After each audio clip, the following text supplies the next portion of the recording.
is age just a number in marriage or not? Thank you.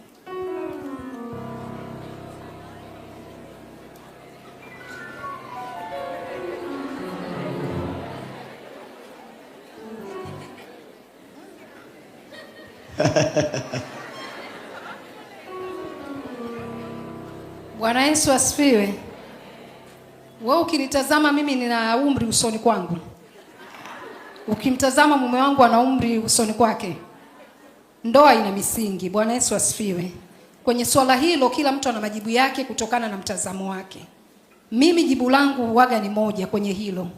Ndoa ina misingi ya kiroho. Ile mingine tunasemaga inashauriwa kibiolojia. Lakini binafsi najua ina misingi ya kiroho, upendo na heshima. Ikitokea mwanamume akasema naoa mwanamke mdogo asiye na adabu, maisha yanakuwaje hapo? Bwana Yesu asifiwe. Ninajua marafiki ambao mwanamke ni mkubwa, mwanamume ni mdogo, lakini maisha ya ndoa yanaenda vizuri kwa sababu kila mmoja ameenea kwenye nafasi yake. Ninajua ambao they are age mates na maisha yanaendelea vizuri kwenye maisha yao. Kwa hiyo binafsi katika swala la umri ninachoweza kusema, kuna vitu ambavyo ni very important than age: heshima na upendo. Hayo mengine tunasema ni nyongeza kutokana na ushauri wa kibinadamu tunaopeana. Lakini kwangu mimi hilo ni swali ambalo lina involve mtazamo. Sikumbuki kwenye Biblia kama kuna sehemu imeandikwa kikubwa kinachojalisha ni nia behind wanaofunga ndoa. Na si unajua kila kitu lazima kiende kwa kiasi.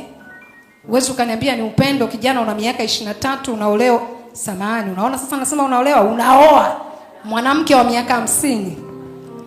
Hapo kidogo tuta question kwa sababu distance imekuwa imepita kiasi. Kinachomaanisha nyuma yake pawe na respect, pawe na love, pawe na nia thabiti ile ya Kristo ndani yake. Bwana Yesu apewe sifa. Kwa hiyo kwangu mimi siwezi nikasema kwamba age inaweza ikawa ni kizuio. Kwa sababu kwenye cycle nilionayo najua kuna watu ambao mwanamke ni mkubwa kuliko mwanamume na ndoa ina more than 10 years. They are happily married bila changamoto yoyote. Hayo mengine nategemeana na mtazamo.